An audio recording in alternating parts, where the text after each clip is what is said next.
Good morning, everyone. I'm Sarah Miller, and I'm the Executive Director of the American Economic Liberties Project. Thank you so much for being here for today's event, which I am extremely excited about, and we are calling Building Local Power to Confront Corporate Dominance, Lessons from City and State Leaders. Over the last few years, there's been major momentum at the state and local level to find new, innovative ways to challenge corporate power. State enforcers filed major antitrust suits against Google, Facebook, and Amazon. Dozens of communities nationwide passed new laws to protect local businesses from predatory delivery app platforms like Uber and Grubhub, and several states are rethinking their antitrust laws. One of the most exciting things that happened is the New York State Senate in June passed the 21st Century Antitrust Act, which, if it became law, would be the most significant update to antitrust law in a generation. That's why we're so glad to have that bill's Senate sponsor, New York Senator Michael Gianaris, here delivering a keynote address today.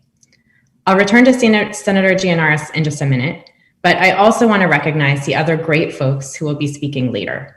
We'll have a closing keynote from Washington, D.C. AG Karl Racine, who was the first Attorney General to bring a case against a tech giant, Facebook, several years ago, and subsequently brought a second case against Amazon. So very grateful for his leadership there. And we'll also be hearing from an absolutely fantastic discussion with Florida State Representative Anna Eskamani, Illinois State Senator Robert Peters, and Maritza Silva Farrell, the Executive Director of Align in New York. I also want to recognize my colleague and the Director of Economic Liberties State and Local Program, Pat Garofalo, who will join us later as well and is doing the work of 10 anti-monopolists to help support and advance action at the state and community level. Just today, he's released a fantastic toolkit for state leaders who want to join the fight to rein in big tech. So check that out after the program. Now, before turning it over to Senator Gianaris, let me just say a few words. So going back to the debate over Amazon's HQ2, which centered on questions about how much influence community members should have over their own economy, the senator, alongside scores of everyday New Yorkers, has been leading the way in working to put communities ahead of corporations. From my vantage point, the amount of political courage and the degree of deeply held progressive values it must have taken to upset the Amazon machine is truly inspiring.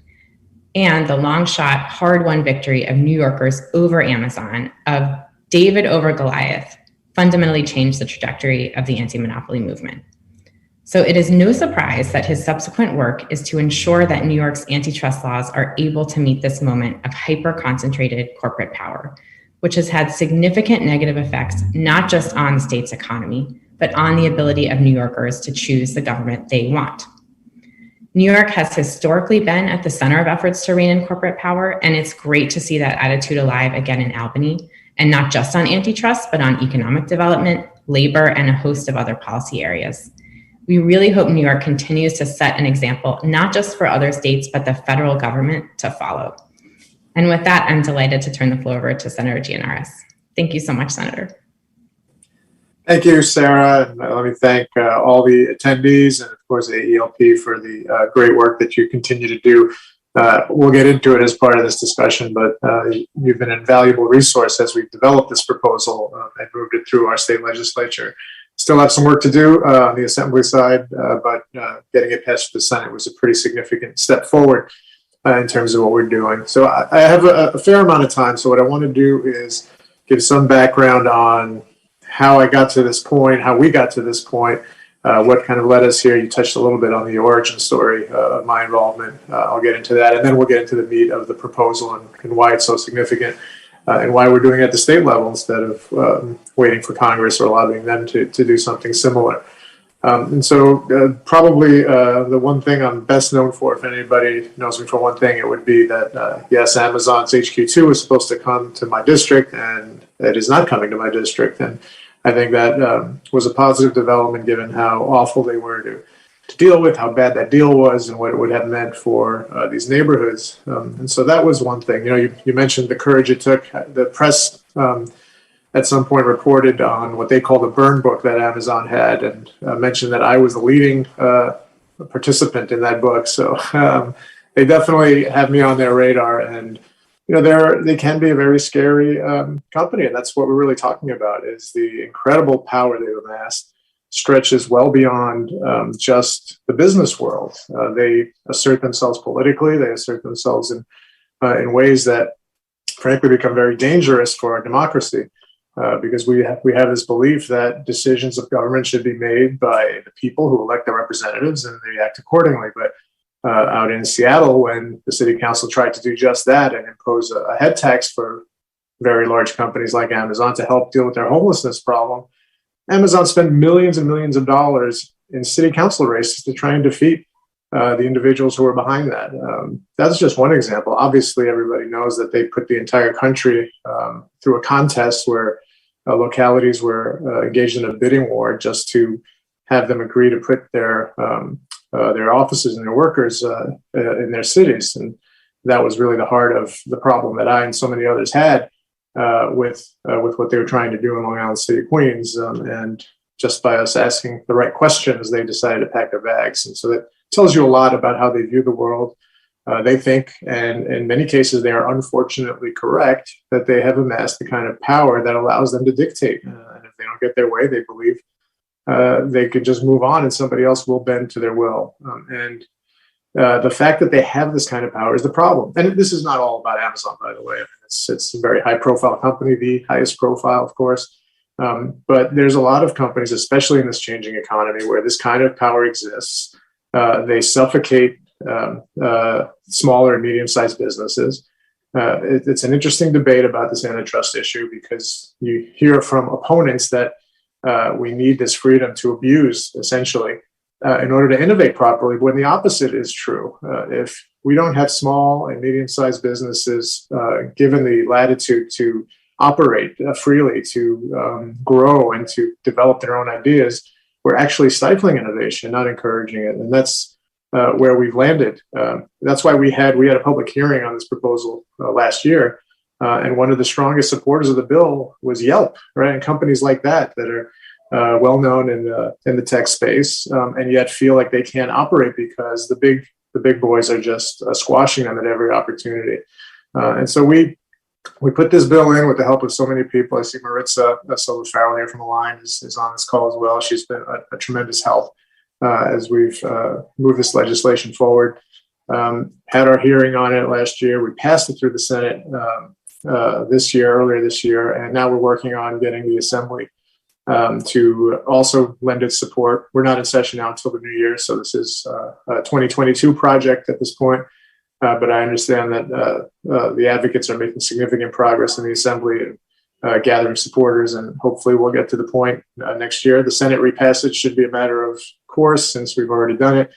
If we get the Assembly there as well, then we're really in business. And this would be nothing short of a revolution in the way we handle antitrust issues in this country for a number of reasons. And that is why so many people have taken notice, and all of a sudden the lobbying efforts that normally would be directed at Congress are focusing more and more in New York. Big business is displeased. It's funny that some of the things that they say in opposition to what we're trying to do are the very reasons we're doing it. So they will tell you, you can't do this. This will completely upend the way we operate and antitrust is enforced in this country. And to that, I say, absolutely, that's exactly what we're trying to do. So we agree on the effect of what this proposal would do. They just don't like the consequences, because they appreciate the more laissez-faire attitude that's developed over the decades in this country. And we're trying to set the tone in New York that we've gone off the rails. The concentration of power, market power, and other power in just a few small hands is not the way things are supposed to be. Decisions are not being made in the interest of the public, but in the interest of these profit-making entities. And the problems that flow from that are pretty obvious. And so just to give you one kind of example that's been harped on the last few months, if we were properly, and I'm going a little bit off topic here, but indulge me for a minute, but if we were properly taxing these companies in ways that they've been avoiding for the last several years, we could get those resources and use them for public good. What's happening instead is this money stays in their pockets, and they're financing trips to the moon, or orbits around the Earth, and God knows what else. What a tremendous waste of billions of dollars that could be used to help people in need, to help make decisions in the best interest of the public. And unfortunately, because of the very concentration of power that we're discussing, that those things are not happening. And so let me get into the meat of the bill a little bit. There's a couple of things in it that are kind of low-hanging fruit and easy from a New York perspective, and then there's the heart of it that would affect the market all across this country. And so a part of this bill just brings New York up to speed. We haven't changed our antitrust laws at the state level in over a century. And what does that mean? That means our penalties for violations of our antitrust laws are grossly inadequate. So we would propose capturing those up back to essentially the federal level. So we would increase the penalties significantly so that there would actually be potentially a deterrent and not just the cost of doing business. So I'm looking down as I'm checking my notes here. So we would increase the fines for violations from what is currently $100,000, which is pocket change for some of these companies, to $1 million for individuals, and from $1 million up to $100 million for corporations. That is in line with federal rules. We would also increase the criminal penalties up to a Class D felony, which is actually still even slightly less than what the federal penalties are in that respect. We would increase the statute of limitations from 3 to 5 years, which again is in line with federal antitrust law. So on the penalty side, we would bring New York's laws in line with the federal laws and kind of capture us up that way. Another big way we would do that is this notion of unilateral conduct. Federally, you can pursue a regulatory action for unilateral actions of a company that would be monopolistic, right, or in violation of the antitrust laws. In New York, we require two parties. We require a collaboration before an action can be brought. So we would remove that requirement and get us again in line with the federal government in the sense that New York's regulators can bring actions for unilateral conduct. And that is something that we're seeing more and more as the economy has changed and the laws have not changed to catch up with it. It's no longer just a collaboration, a price fix, or what have you amongst two parties, because these individual entities cross over so many markets that they're able to leverage their dominance in one to affect another. And so, for example, if somebody controls a search engine, but also is selling products that search engine points you to, it's not hard to imagine how unfair that is. And that could be a unilateral action by a company that is only revealing its own products or prioritizing its products and the search results as opposed to competitors. And so we would allow unilateral action to now be subject to the regulations in New York. So that's the pieces of the bill that capture us up to the federal law. But the federal law is pretty inadequate. And part of that is the laws haven't provided significant teeth or significant modernization to capture us up to what's happening in today's economy. And the other is court decisions over the years have whittled down the ability to enforce these laws and made it so difficult to successfully bring an action that they are effectively toothless. And that is probably the biggest piece of what we're trying to do that would change the antitrust approach throughout the country.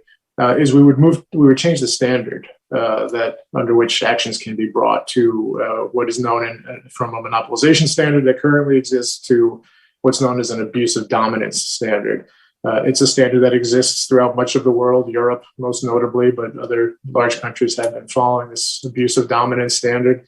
And it allows actions to be brought in broader cases. It allows the example I just used to be pursued by the regulators. And so it would, again, this is the one where people say, well, now you'd be changing entirely what it is that we do in terms of antitrust. And again, I say, yes, that is in fact what we are trying to do because the law and the decisions interpreting the current law have effectively given us no real enforcement and allowed this incredible concentration of power to come to bear. And so the bill goes through a list of things that would be considered abuse of dominance, conduct that tends to foreclose or limit the ability or incentive of one or more actual competitors to compete, such as leveraging a dominant position in one market to limit competition in another. And it goes through a number of examples. But the idea is we're trying to capture new conduct that is revisiting an old problem. And so that is what it's time to modernize our laws to get at this point. And that's what we would attempt to do. We also would have it relate to labor markets in the monopsony context. which is critically important because now these employers are so omnipresent that they tend to be dominant even as purchasers of labor, and then our workers have no ability to adequately negotiate for a fair wage or benefits or what have you. And so this bill would also allow actions to be brought when these companies are so dominant in the employment context that they also not limit competition, so to speak, but limit the ability of the seller, the worker, to get a fair benefit for his or her wages, for his or her work. I'm sorry. And so those two things would create a drastic change. And again, those who fear change will tell you that, well, wait a minute now, we don't have specific guidance as to what this means. How would we function? My answer is we function exactly the same way you did 100 years ago when antitrust laws were created, and there wasn't any guidance then.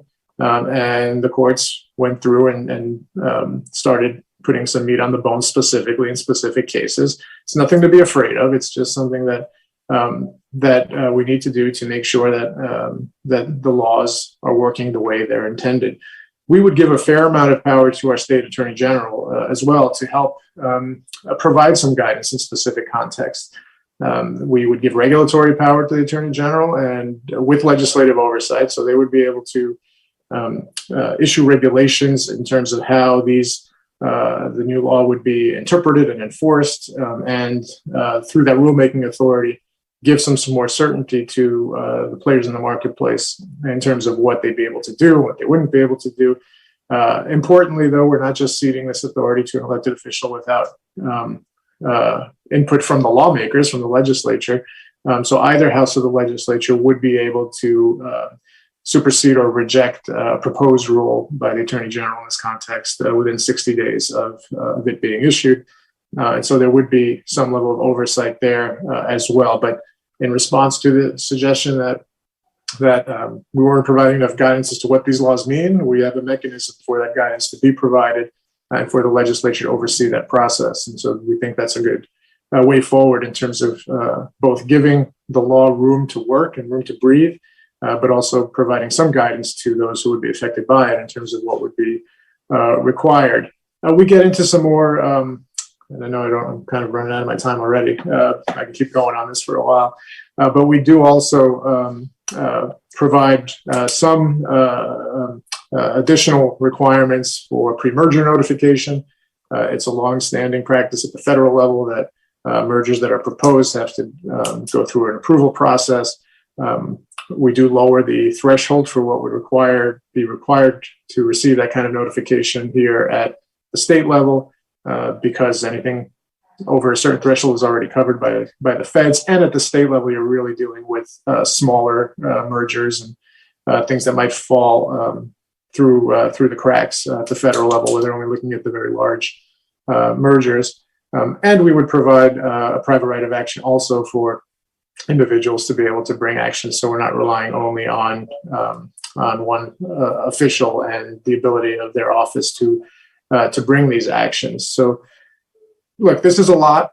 We know it's a lot. It's intended to be a lot. And for those who think things are going just fine and are succeeding in this world, they don't want to see anything along these lines happen. I get it. Those who have been successfully making money and increasing their market power and their political power like things just the way they are. But this is the public standing up and saying, we don't like things the way they are, that this is a dangerous situation we've encountered. And the only way forward is for elected leaders to stand up and change the laws so that we can properly deal with this crisis. It's only going to get worse until something happens, because the more the power in these corporations grows, the harder it's going to be to do something like this, because their ability to influence policymaking will also grow with it. And so this is the time to do it. The question has been asked why, and I know this is the point of the whole day, is why states need to step up and do this. I would just say there's some good representatives, good legislators in Washington trying to do good work on this issue. But if we're going to wait for Washington to solve this problem, we may be waiting a very, very long time. And so there's a great history in this country, states serving as laboratories, stepping forward and providing solutions that then can be exported to other states and then eventually adopted throughout the country. New York is in a unique position to do that, together with California and some of the other larger states. I think it's time that we step in and take a stand for small and medium-sized companies, for workers, for the general public. And that's what we're attempting to do here.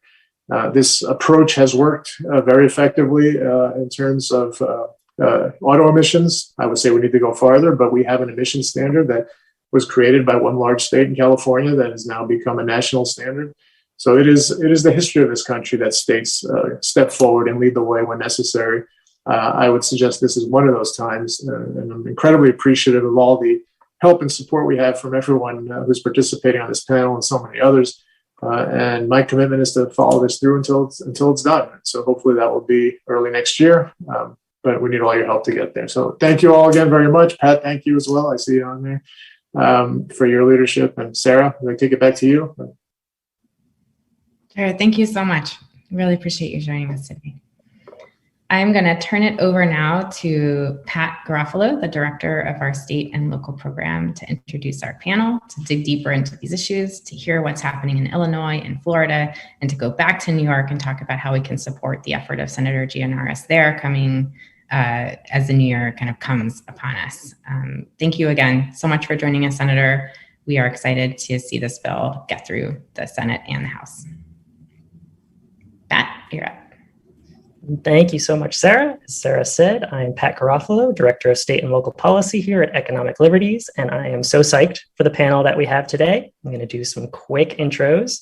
We have Representative Anna Eskamani, who represents Florida's 47th District in the State House and is a truly tireless advocate for Florida communities against some of the worst corporate actors around today, and often a state government that too often lets those corporations have their way.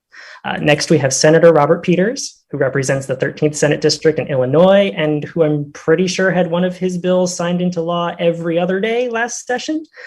Senator Peters, too, brings the fight against corporate power to the State House every day and focuses that lens on everything from local development to criminal justice reform and even to sports stadiums.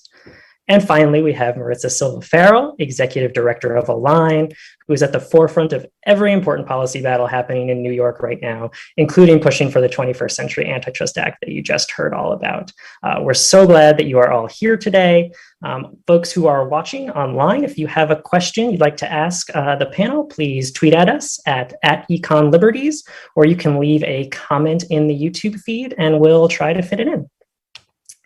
So Representative Eskamani, I know you squeezed us in and may have to leave a little bit early. And to folks in the audience, if Representative Eskamani suddenly disappears, it's okay. It was all planned. We knew it was going to happen. I'm going to start with you. You've talked before about how Orlando, which you represent, is not a company town, but gets treated like one by corporations like Disney and Universal. Can you talk a little bit about why that happens and what it actually means for the everyday lives of folks who live there?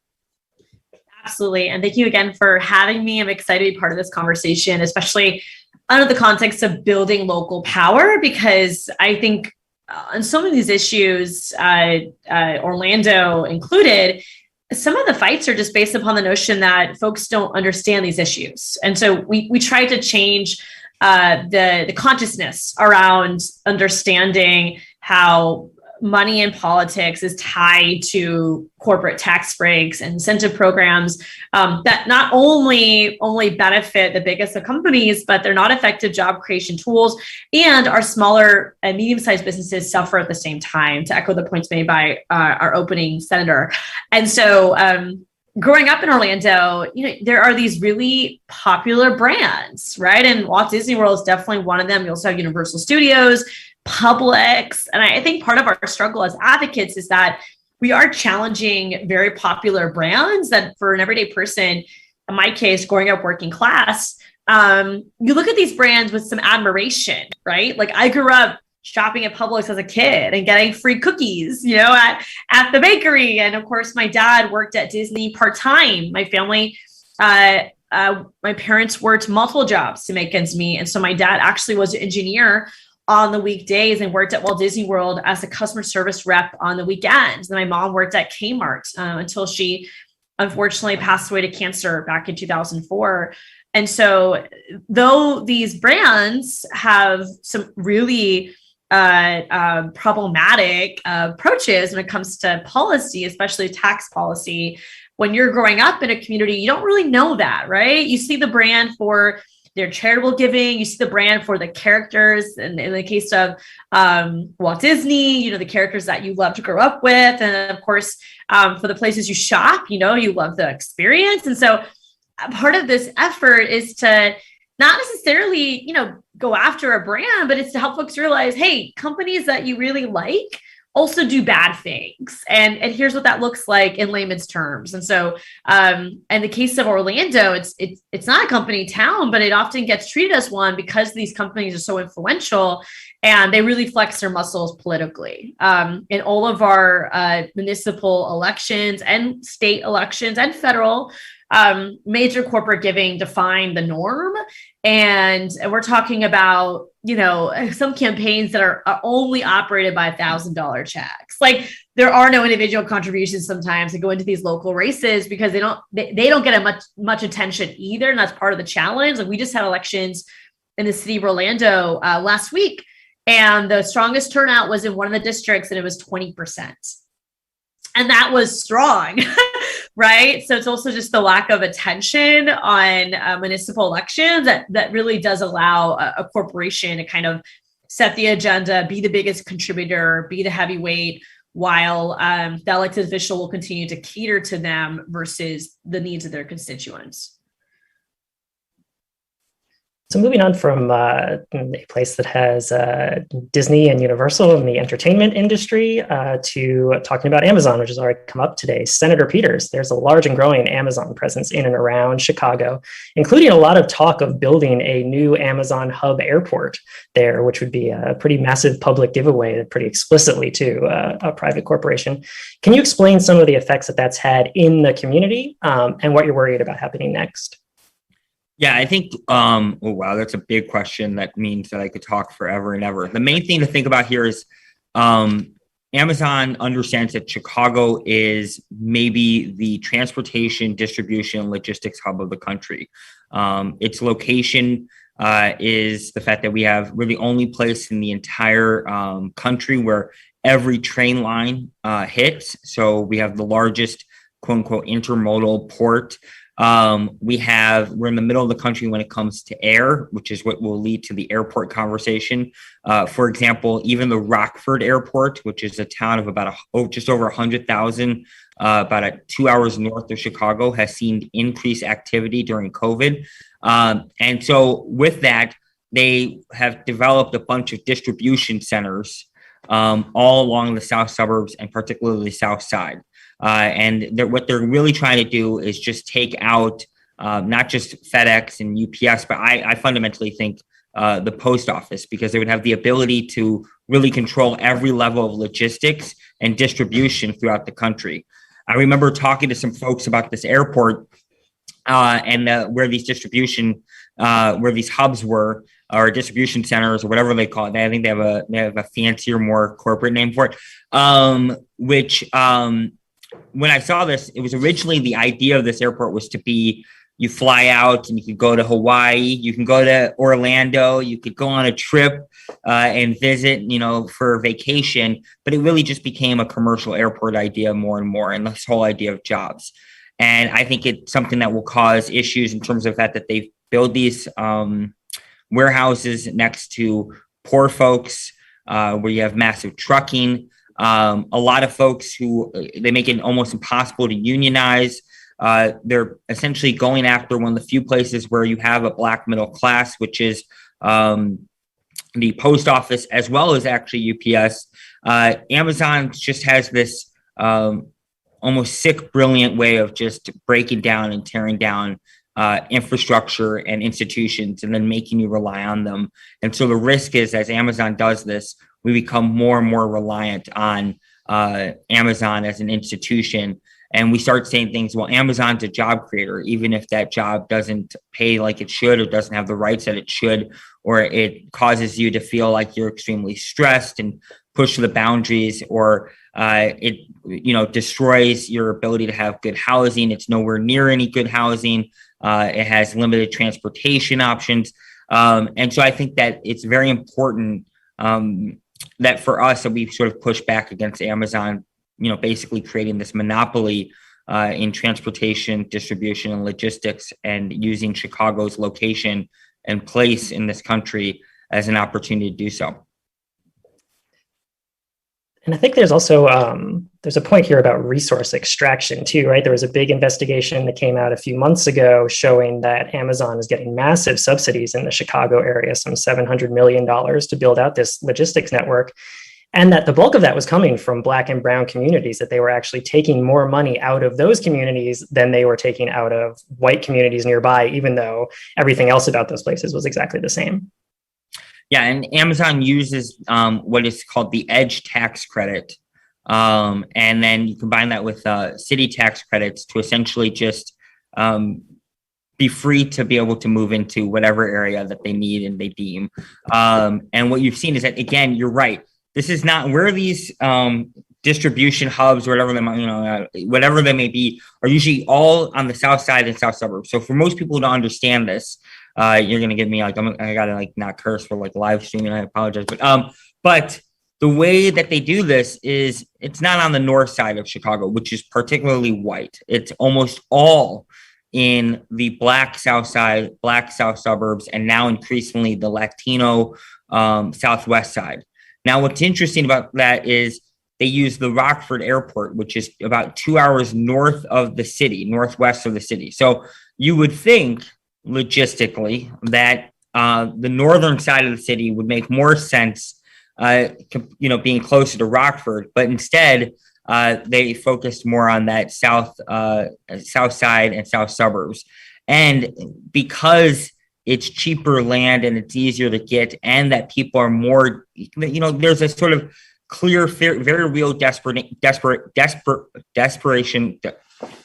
that happens in the south side of Chicago because of the fact that we've had so much segregation, because of so much economic disinvestment, that they usually hold this and sort of lord this over people.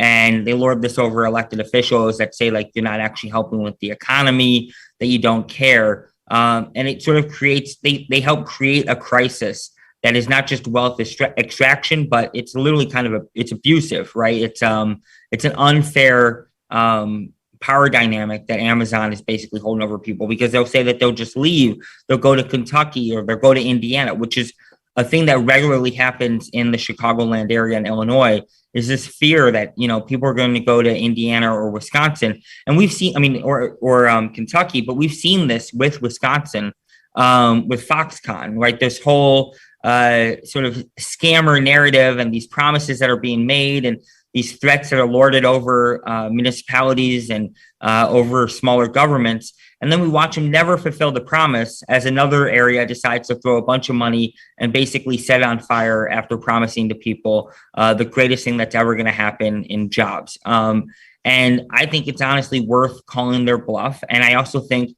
there's a short and long-term benefit here. We could use a lot of this land, in all honesty, for housing.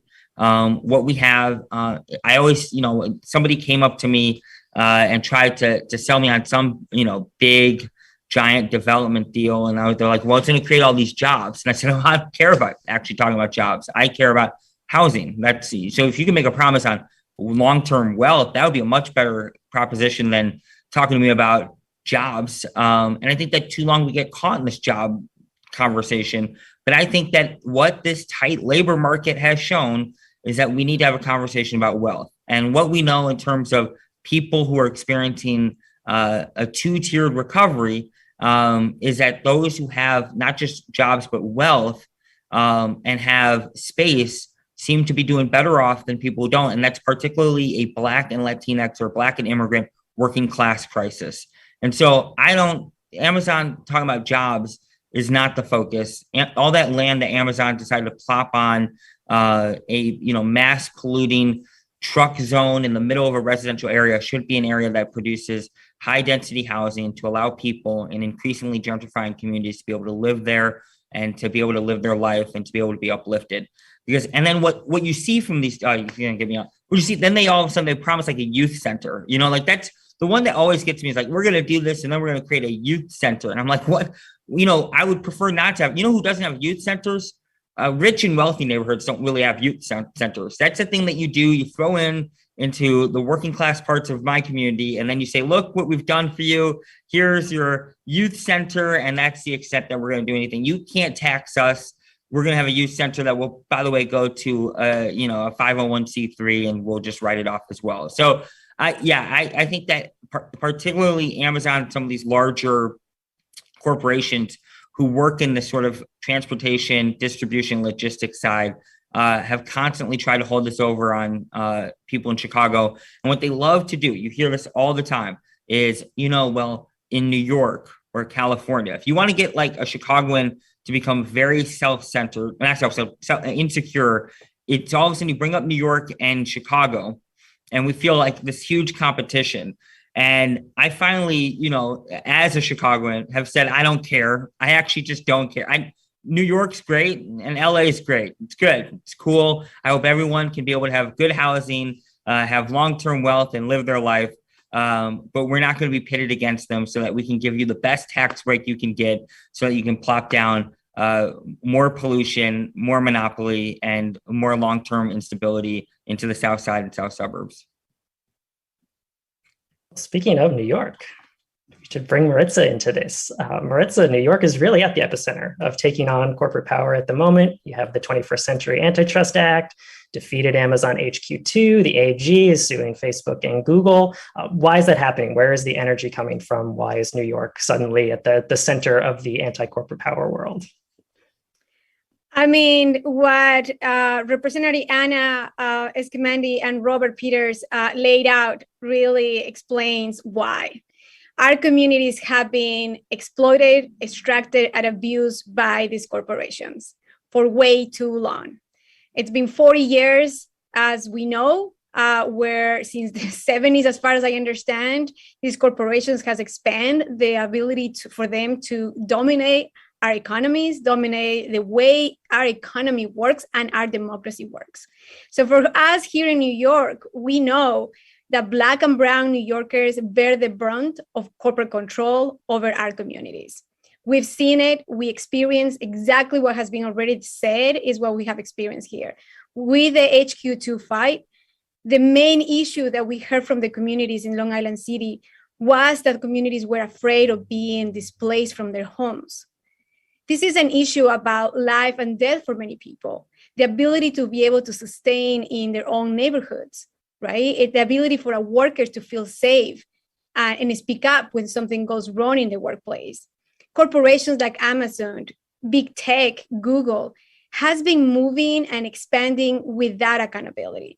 So for us here in New York, just like Chicago and Florida and other states, we are really taking this work, not just as taking on big corporations. It's about actually building a grassroots movement. It's about actually shifting the dynamics of power in our communities. So New York right now with the 21st century legislation is hoping to move this work, as Senator Gianaris just laid out, and make sure that our government does their job, which is to protect our communities, which is to protect our workers, and for us to create the right conditions so that the communities and workers can organize and build the power that we need so that the vision that we have for those communities can become a reality. So that's why here in New York, we have been taking on so many issues, particularly legislatively, when we believe that it is time for our communities to be heard. It is time for those corporations to be held accountable and to break them up. At the end of the day, we have to break them up. There is no way around it. And I believe that here in New York, we are going to set the standard for the entire country. And we are going to be working closely with all the states to ensure that this happens. And federally, we hope we can get it together and make it happen as well. But yes, that here in New York, we have a large coalition. I'll talk a little bit more about it later. That is actually hoping to take on all of these issues, not only for this year's session, but in the future. The New York New Yorkers for a Fair Economy Coalition is going to do that. We have small businesses, we have community members, grassroots, labor unions coming together. It's an unprecedented coalition that will be taking on the corporate power that these corporations have. I hope that helps answer the question, Pat. Absolutely, and giving folks a teaser about some really fun news for tomorrow. So yeah, keep your eye on Align and Economic Liberties, and yeah, you'll see some fun stuff that's happening up in New York tomorrow. I think one of the important things to get at here, and you've all sort of touched on it, is that there's both a power imbalance here and an information asymmetry between the public and the corporations and the folks in office.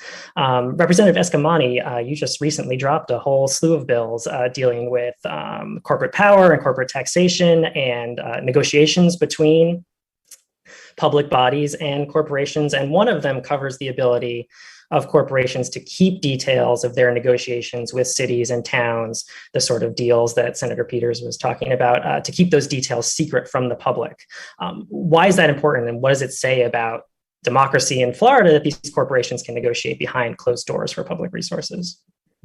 Well, as I know we've mentioned before, a lot of this is a race to the bottom where corporations win and the rest of us lose. And a recent article in the Tampa Bay Times was talking about a deal being struck at a local government level around a business that they think is Foot Locker. And we think it's Foot Locker because of a few clues here and there that have been pieced together, but because of this non-disclosure agreement and the ability for these municipalities to basically operate in secrecy, or even some city commissioners don't know what the actual company is, we end up giving tax breaks and incentives to companies who really don't need it, and they leverage the fact that it is lacking transparency to pit cities against cities. Meanwhile, for everyday folks, like, we're not investing in them, and I think that's what really frustrates me the most, is that we put together these all these schemes to try to pitch ourselves to big companies. Meanwhile, a small business in our district, an entrepreneur who's trying to make it big, doesn't get the same type of support or attention. And what I found to be so interesting too about that article, and I think, Pat, you made this point on social media too, was like, there wasn't even a mention in this article of how inappropriate this is. Like, the fact that businesses are operating in secrecy with local governments is kind of just water under the bridge, right? Like, nobody questions it. It feels like that's normal. And I'm here to ring the bell and say, not normal. Like, in what other dynamic do you spend public money in a way that doesn't have transparency? Like, we're the Sunshine State. We brag about transparency all the time. And here we go. Not even just in this example, but also with our tourism boards. Like, deals get cut all the time under this cloak of confidentiality.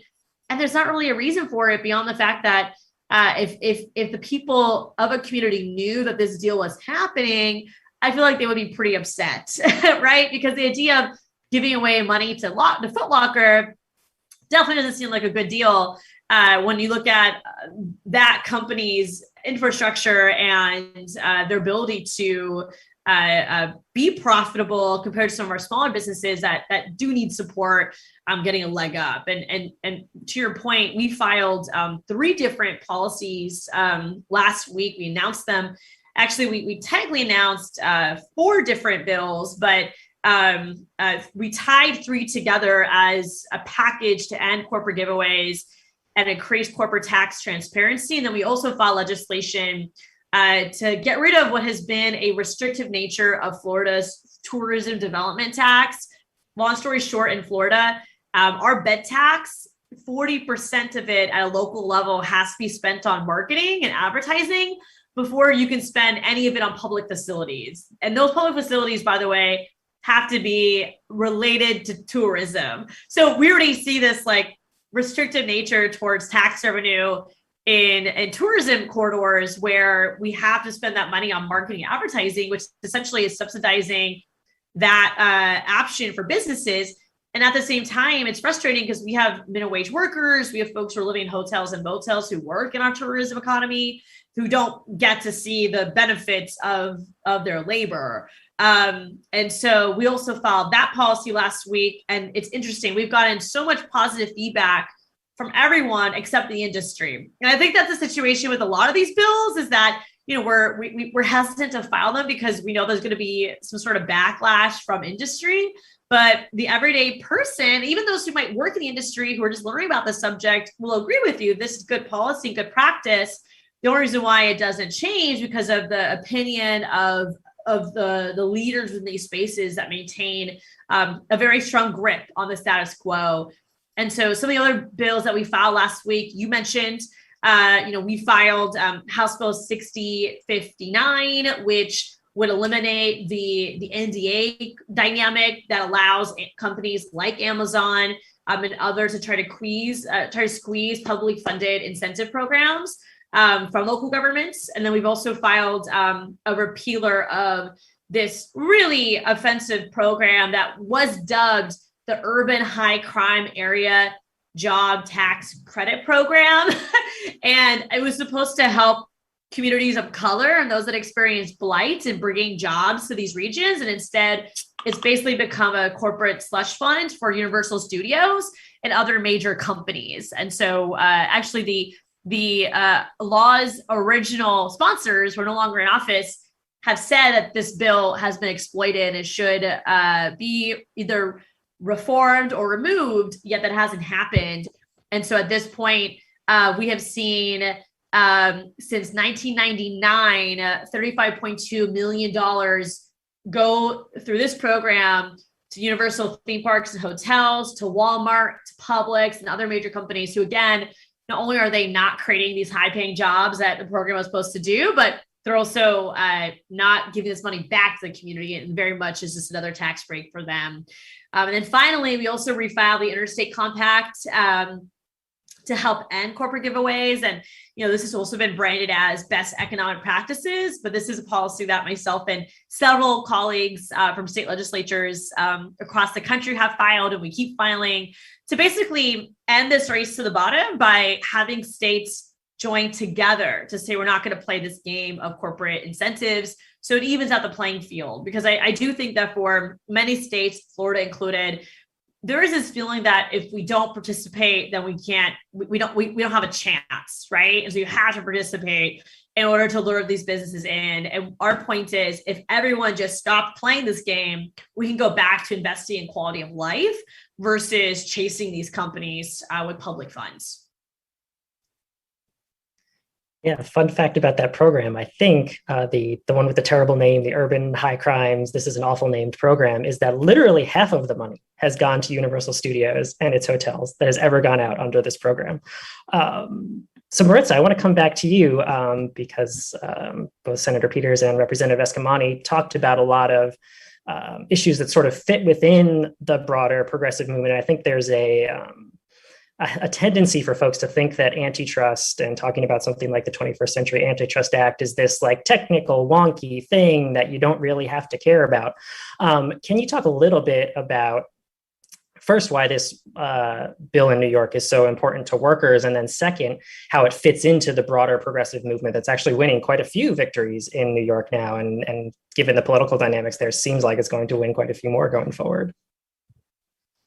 For sure, Pat, and thank you. I think it's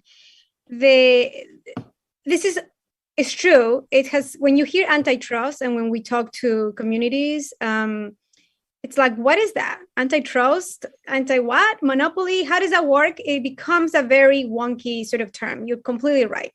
We are organizing in different communities and across the city and the state. And the best way to actually see this issue, and the best way we have actually identified this in connection to the progressive issues that we care about in New York, is by thinking about this, about the freedom and democracy that we all believe we want to have in our states, right? This is an issue of ability for communities and for workers to be able to shift the dynamics of power that we are hearing today, like in cases where corporations have so much dominance. Workers can now actually speak up about the issues that they have in the workplace. There is retaliation issues. We've talked about fear today, right? The kind of fear that Amazon has created in communities. When somebody, complains about what they're doing when they expanded their market. We're seeing some of that here in the corners of the environmental justice neighborhoods, where we see the expansion of warehouses, What Amazon, for example, is doing today is paying off, similar to what Robert Peters shared. Like the situation of like, hey, I'm going to build up this youth center. I'm going to give you money to your nonprofit, right? So they are doing this in our communities. And what we know is that here in New York, we have been successful in passing progressive legislation to protect workers from the abuse of power that these corporations have had. For example, this past session, we passed a law called the New York Hero Act. In the middle of this pandemic, we need and must recognize that all of these corporations make billions and billions out of the pandemic, including Amazon, right? So many of these corporations expanded their market and their shares during a pandemic when we know that many of the people, the most vulnerable, have been suffering, right? So for us to pass a legislation like the New York Hero Act that will create health and safety protections to workers was a really important step to hold Amazon accountable to the way in which they were treating their workers in the worst of the pandemic, right? And Amazon and other corporations, because there are so many corporations that did not treat this pandemic the way they should, in the first step. Similarly, this legislation would allow for workers to come together and create health and safety committees, which is a transformational way to allow for workers to organize. And at the end of the day, we also have to remember that for workers, the power that these corporations have means that a lot of money is being taken away from them. We've seen a lot of wage theft issues. The working conditions continue to be degraded. And by understanding that, we can actually see that taking on corporate power means actually protecting the ability for workers to organize, to have a voice in the workplace, and for communities to be able to demand what they need in the neighborhood when those corporations are trying to expand their markets. Another example of this here in New York is in the waterfronts. We see Google and other big tech companies expanding their market. And what they're doing right now is taking a lot of the spaces that right now are considered to be environmental justice neighborhoods, where there is a lot of issues that we discuss around climate change as well.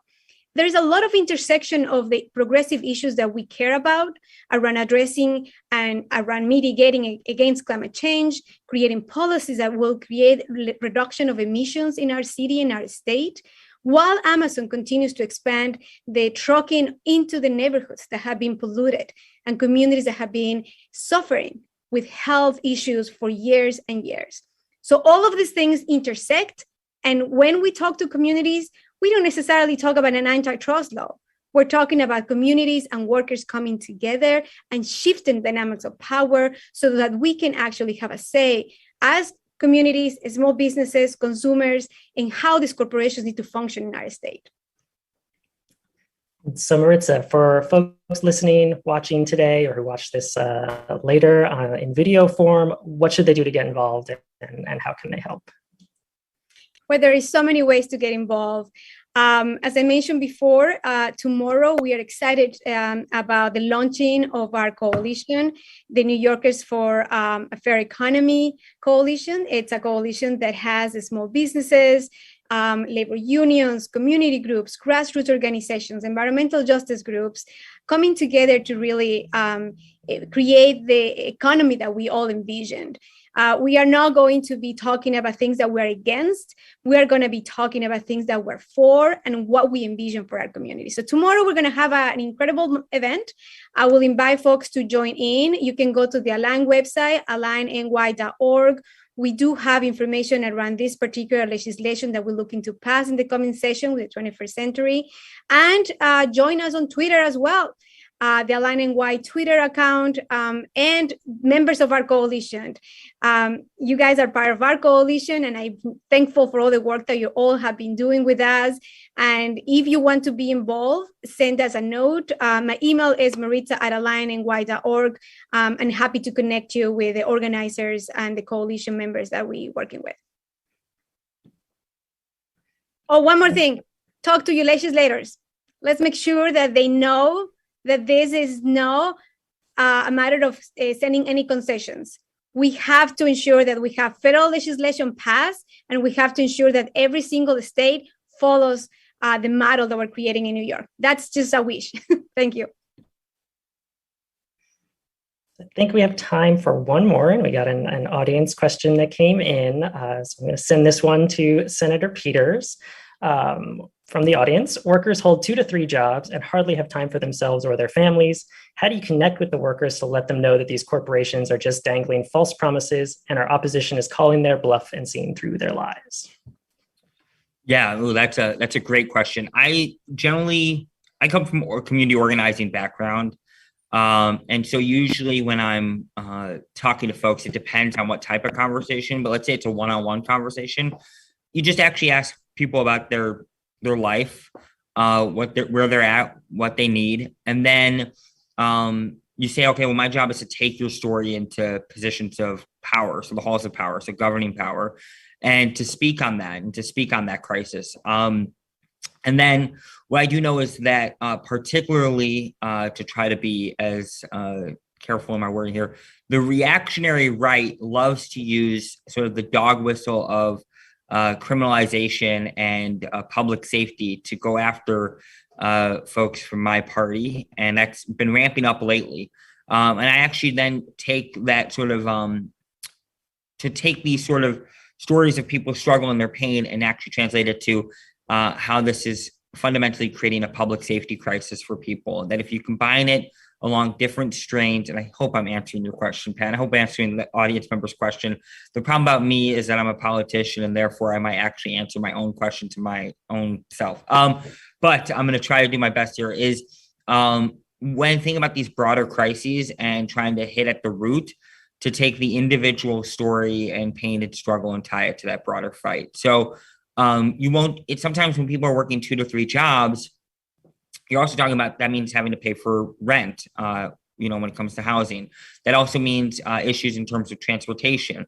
That also means issues in terms of childcare. That also means issues when it comes to, where they can live and then where they can be. There's just a whole host of things, paying for school, paying for food, grocery stores, food deserts, and then being able to take all those pieces and to throw it back at people who will then complain to me. They have all this money and they complain, they go, it's just not safe right now in the city. And I just go, oh, well, there might be a problem here. We have a dynamic that's not good for anybody. But, the public safety crisis or is an economic crisis, is a healthcare crisis. People are being, sold a false good by so many people who have a lot more money and have a powerful voice. And I think of it as we're in a unique organizing opportunity where someone who might be working 2 or 3 jobs needs to know that the person who represents them is going to walk into that place. And it's very risky. To be very honest with you, it is very risky in this political environment to speak out, but to do it and to know that those folks are going to have your back. And once you do it and you show it, people will support you. They'll buy into it. They'll understand that they can build with you. And I think that becomes a greater organizing opportunity. I think the best way to put it is in order to build power, you have to continue to create the conditions that allow you to organize that power. Is that the best way? Did I answer that at all? I think I answered that. The audience member who put that question in said yes, that you were in fact answering the question. So that's great. Thank you so much to the panelists. That was a fantastic discussion. We're really psyched that you were all able to make time for us today. As Sarah mentioned up top, today we put out under Economic Liberties a toolkit for state lawmakers to use to take on and challenge big tech's power. It touches on a host of issues.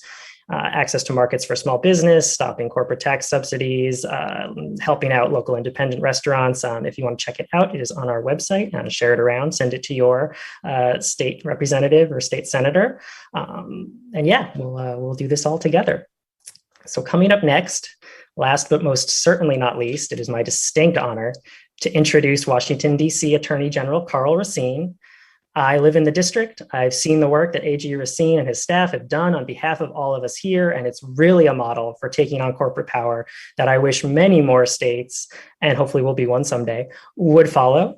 Whether it's challenging delivery app corporations that are stealing tips and wages from workers, taking on big tech companies, taking on massive real estate developers that are harming tenants or making our communities too expensive to live in, or what the AG is here to talk about today, tackling Amazon's monopoly power.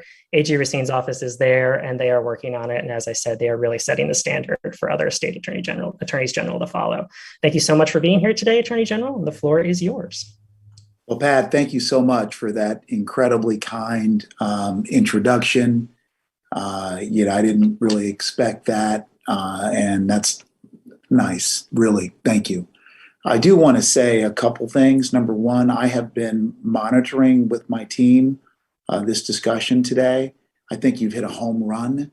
What you're really doing is you're lifting up the issues that people need to address, because literally the fleecing of local communities, fleecing, stealing, taking advantage of, is occurring every day. And I'm a capitalist, okay? I think a fair profit is more than fair. I think a great profit is more than fair, and people should get paid for hard work and entrepreneurship. But you shouldn't take advantage of other people under the guise of bringing efficiencies and making people's lives better.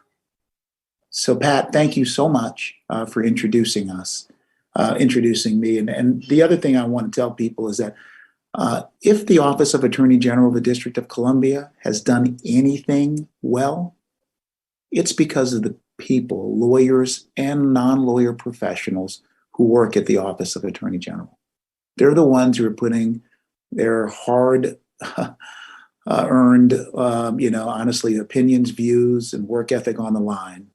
I get to captain the team, but I have incredible colleagues. So let's jump into this. So look, this convening, of course, is incredibly important. We actually do have the power, people. We got to work really hard to exercise it, because as we know from what you're seeing in other states and jurisdictions, folks actually don't want you to exercise your power. That's why they're trying to suppress votes. So you have the power. Let's remember that. And let's also remember the power is best felt when you vote people in and out of office, period. So look, I know that we're focused on how to restrain and make more fair corporate power, how to call it out. And I know that you've asked me to talk about what we've done in DC with my great team around Amazon. So let me tell you just that. So we believe very, very simply that Amazon is illegally controlling prices through restrictive contract provisions and policies. That while you think you may be getting a cheaper good from Amazon quite conveniently, and thank them for it, the reality is, underneath the surface, they are actually costing you and me money by using their monopoly power to control the price of things. They won't tell you that. Here's what they say when we meet with the executives at Amazon. We care about one thing, they say, and that's our consumers. Everything we do is about them. Let me tell you the truth. At the outset, I am an Amazon Prime member. Call me out. Like the millions of other consumers across America and others, millions of people willingly use that service because it actually is pretty good in terms of delivering a good. But the question is, are they playing fairly? And are they harming consumers even as they're delivering goods? So back in 2019, Amazon was facing pressure from Congress and regulators over anti-competitive behavior.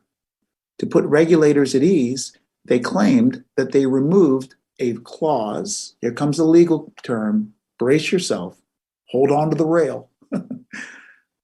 They say they removed something called their price parity provision, PPP. We call it the Most Favored Nations Clause. That clause, that PPP, that Most Favored Nation Clause, explicitly prohibited third-party sellers from offering their products on a competing online retail sales platform for a lower price or on better terms than that provided on Amazon. That means if I'm a third-party seller selling headphones, Amazon says, here's the price. They say you can't sell these headphones on any other platform at a lower price. And they say, if you do, you owe us money. Guess what the purveyor of headphones has to choose between? Access to Amazon's platform, vast, right?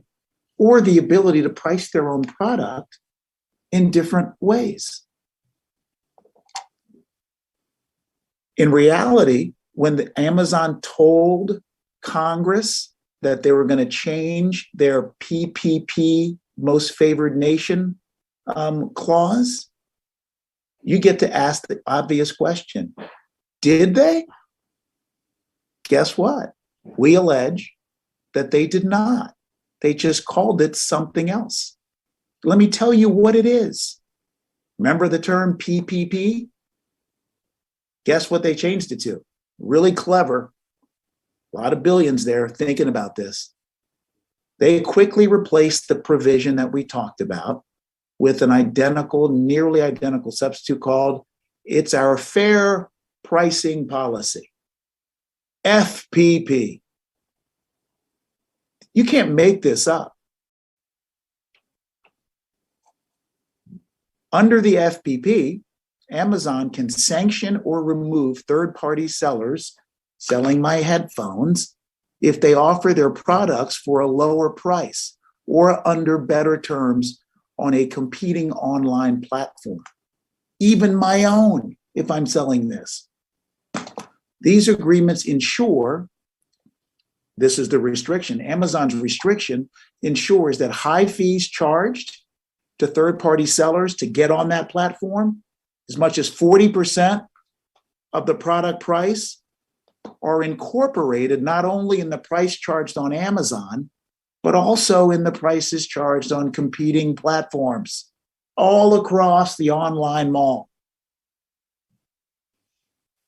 Amazon also engages in anti-competitive agreements with wholesalers or first-party sellers.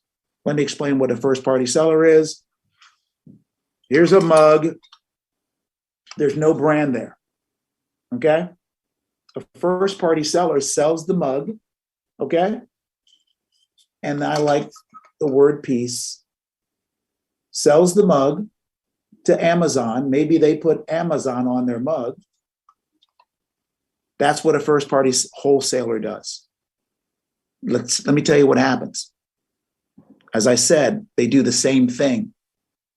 They cheat, which Amazon requires these wholesalers to guarantee Amazon a certain minimum profit on their products. What this means is that Amazon lowers product prices to match or beat a lower price elsewhere. The wholesalers are forced to pay Amazon the difference between what Amazon anticipated receiving, minimum profit, and what Amazon actually received in profit. The agreement punishes wholesalers who offer products to or on other online marketplaces for lower prices. And it can lead wholesalers to owing Amazon millions of dollars. Only care about the consumer. We care about the customer. Okay, now we're flying into space, right? To avoid their products being sold for less elsewhere, wholesalers raise their prices for other buyers. I may get this the next day, but I'm paying an artificially high price, paying higher than I need to. That's inflation. in Amazon's pocket. Given Amazon's massive size and dominance of the online retail marketplace, both nationally and in the District of Columbia, honestly, Pat, we said enough is enough. We're going to get involved.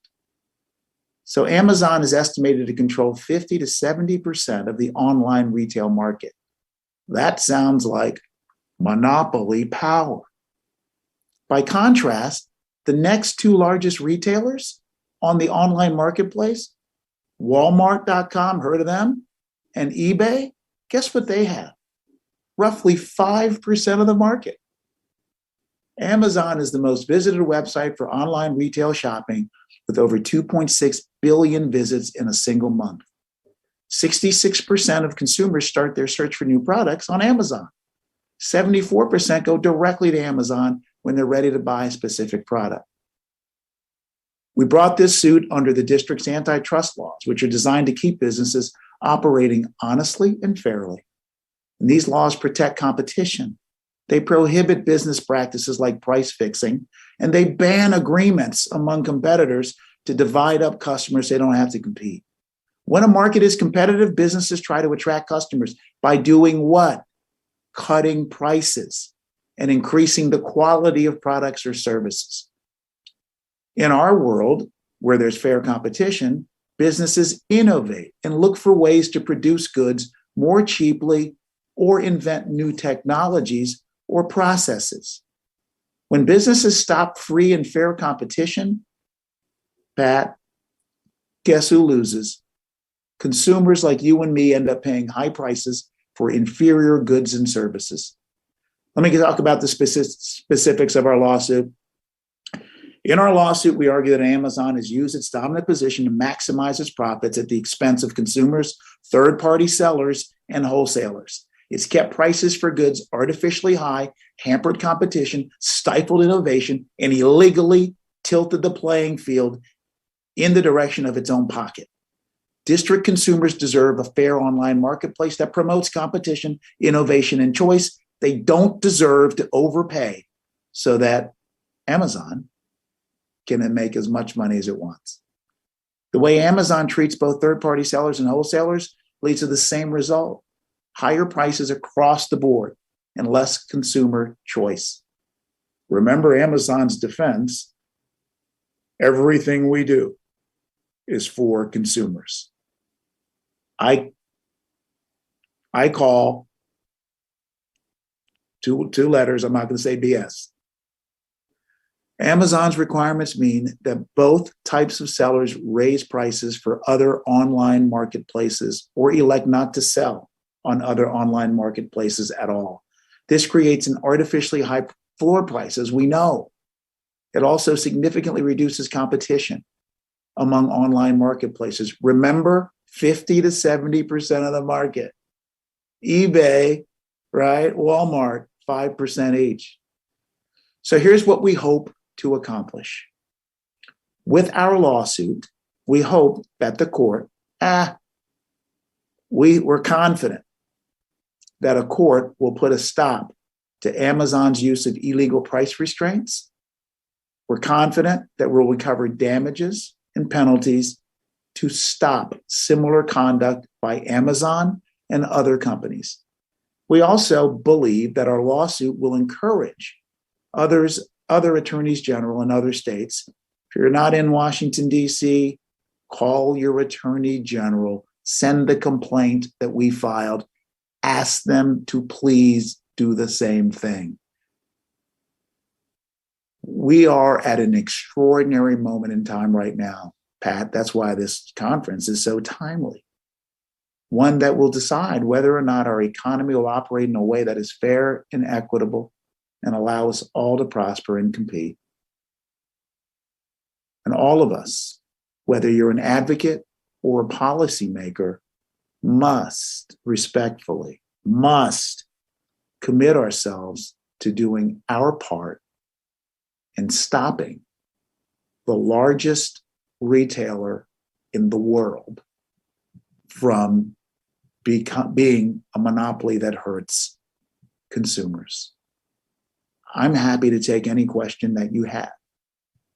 And I should note, my teammate, who's fantastic, Kate Konopka, is here if the question flies over my head. Pat, it's yours. Thank you so much, Attorney General. That was an excellent explanation of the reality of Amazon in so many communities. I'd actually like to switch corporations just for one brief moment to ask you about adding Mark Zuckerberg to your lawsuit against Facebook and why you thought that was a necessary move at this moment in time. Yeah, so here's how it works. We think Facebook has been violating the law that they promised you. Mark Zuckerberg, I read everything that Mark has said. Now, after Cambridge Analytica, that's where Facebook allowed an app developer to go into user data, and more than that, the friends of user data. And that app, making money and having political purpose, sold stuff to Cambridge Analytica. Cambridge Analytica then sliced and diced things politically and had a massive impact on the 2016 election. Okay? So that's what happened. Here's what Amazon says. This is a quote, Mark Zuckerberg. If I can't protect your user privacy, you shouldn't do business with me. Quote unquote, Mark Zuckerberg. Okay? Amazon told its users that it had a policy that precluded third-party apps from accessing user data without their consent. They went further. We actively monitor such. That is what you call a big lie. Okay? I'm sorry, because we've got people like Kate Konopka, Jimmy Rock, my God, Jen Jones, R.G. Weatherington, a ton of other great lawyers, Vikram Swara. I mean, I could go on and on. We said, this is not fair. How come nobody's suing these guys? So we're the only attorney general in the United States who sued Facebook for lying about the privacy. Okay? Why did we add Mark Zuckerberg, you ask, Pat? Well, because in a lawsuit, you get what's called discovery, right? This is just an envelope, but it's mountains of paper. And if you have smart lawyers like the Office of Attorney General, you actually read every piece of paper. After reading every piece of paper candidly, we saw that Mark Zuckerberg was not just the CEO and chair and owns 40 or 60% of the voting shares of Facebook. Why do you think that is? We also saw that he's in the room. He's talking about what their policies should be to protect user data. He is talking about what their policies should be to stop third-party apps from using user data. He's watching them do that. He's okay with it. In short, we add Mark Zuckerberg, and a court will agree that he should be an individual defendant because he actively participated in the decision-making around what happened with Cambridge Analytica. That's why we sued Mark Zuckerberg, because we allege he's responsible. Hey, Kate, is there anything else you want to add? No, Carl, I think you've given a great answer. I think, I would just add that our consumer protection statute, the CPPA, specifically provides for individual liability for corporate officers when, as Carl indicated, they actively participate, know about, or inspire the misconduct. We've obtained those judgments in Superior Court before against corporate officers, and we thought that this was the right position here. Why would we walk on by and not name Mark Zuckerberg? And let's be honest, Pat, when you do something like that, the critics say you're just doing it for a press hit. No, the facts show it. Thank you Any so other much. questions? Oh, I think we are good. That was an excellent explanation of a bunch of very important issues. And again, And you thank see you so why much for your leadership. Hey, Pat, you also see why I always carry with me an exceptional lawyer like Kate and her team. Okay? Because I can get all, animated. She just told you why. The law in DC says if you participated actively, you should be named. We're just doing our job. Statehood now. Right on, absolutely. Thank you so much, Mr. Attorney General. Thanks to everyone who tuned in today. Thanks to all the earlier speakers, Senator Gianaris, Senator Peters, Representative Escamani, Maritza. We are so glad you're all here today. You can always check us out at economicliberties.us. And yeah, hope you have a great rest of your day.